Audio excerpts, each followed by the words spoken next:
ഇങ്ങനെ 42 തലമുറയുടെ ചരിത്രമാണ് ആ ഒറ്റ വാക്യത്തിൽ അടങ്ങിയിരിക്കുന്നത്.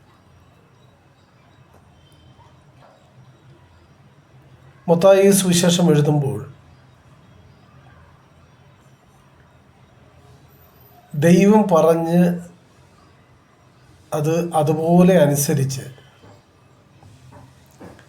യാത്ര പുറപ്പെട്ട വിശ്വാസത്താൽ വിശ്വാസ ജീവിത യാത്ര ആരംഭിച്ച അബ്രഹാമിൻ്റെ ചരിത്രത്തിലാണ് മത്തായി സുവിശേഷം എഴുതി ആരംഭിക്കുന്നത്.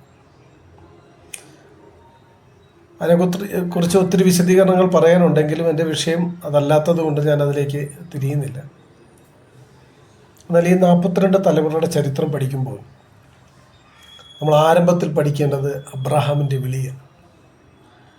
വിശ്വാസികളുടെ പിതാവെന്നറിയപ്പെടുന്ന അബ്രഹാമിനെ ദൈവം വിളിക്കുമ്പോൾ